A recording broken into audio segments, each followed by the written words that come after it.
on today's 7th Circle Gaming, we're going to analyze the early access game Osiris New Dawn, and we're going to start off in the usual way with full disclosure, and you're perfectly welcome to pause the video and read through all these if you like, or we'll move right on to screenshots.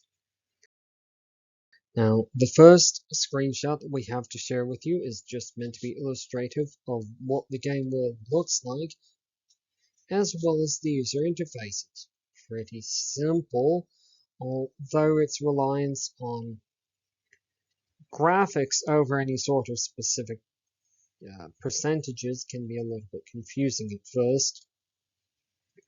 In addition, though, the indicators are in the usual positions where we would expect to see them at the bottom of the screen, of course.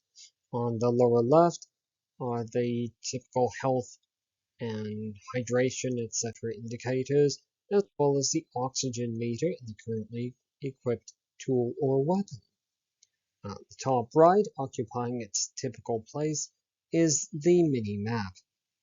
And moving right along to our second screenshot, this is what the game calls the skill tree, but over the course of development of the game has been an upgrade tree and also been something for unlocking the ability to build new technologies.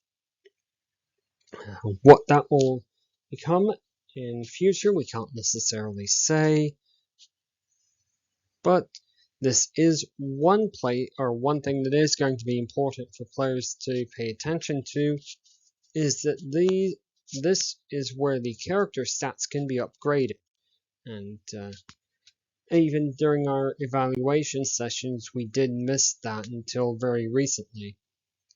So with that, let's move right along to our third screenshot, which is illustrative of the third major part of the game, as with any survival crafting game, is crafting. Now, this is just one of the possible things for players to craft, and it is something of a subjective statement, but we will say that we did find in all of our evaluation sessions that the crafting tree can be somewhat difficult to climb up. And moving right along to our first chapter, which as always is immersion, Osiris New Dawn has earned a 6.5 out of 15. Rather unusually, the game offers two methods of presentation, this being first or third person perspective. And the world is a science fiction world with, in some cases, Star Trek levels of magical technology, and in other cases, very realistic ideas of what could really be done technologically. The game will also attempt to invest players into the game world through player agency.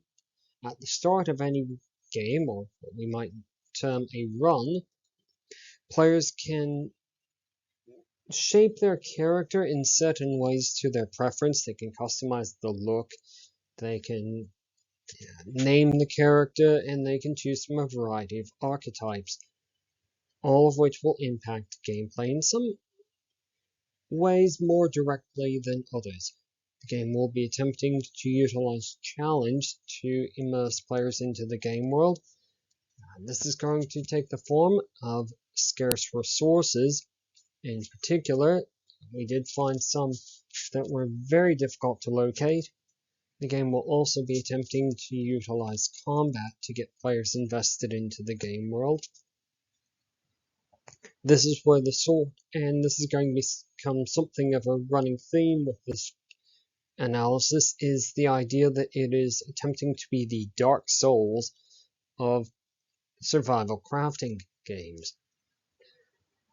Finally, in the one story mode that is story driven, obviously the game has a story. In-game events are presented as part of a larger plot, which is mostly told through voiceovers and locatable voice logs.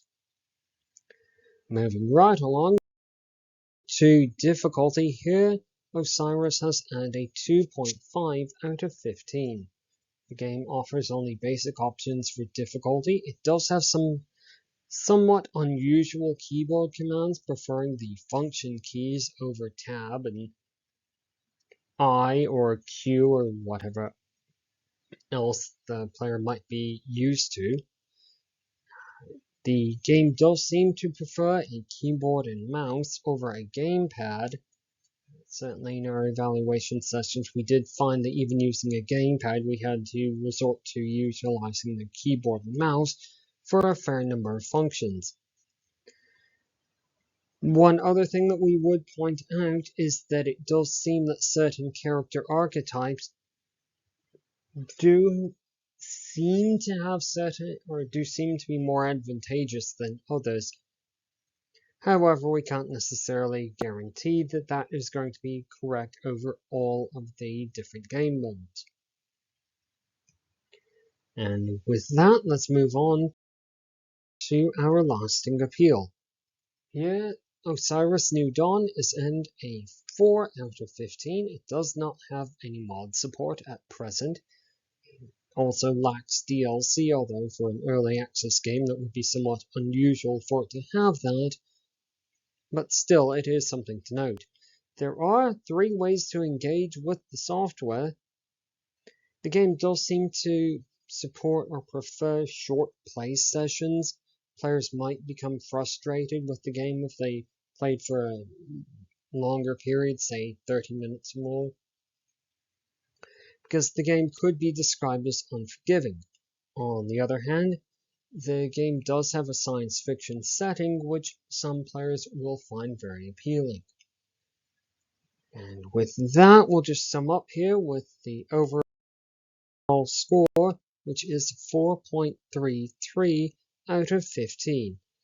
And as we said earlier, the game is, and this is highly subjective of course, so grains of salt and all that, the game does seem to be attempting to become the Dark Souls of science fiction survival crafting games.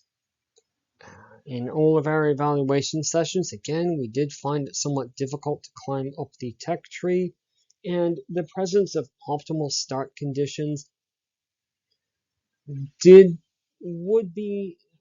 could term a negative against the game, but it is just something to be aware of. And with that, we will just say that thank you very much for watching. This is the end of the video. If you've made it all the way through to the end, fantastic. And I do promise that we will be having another analysis of the most recent update of Grand Tactician Civil War as soon as possible. This one was planned before that. And on that, thank you very much for watching and goodbye.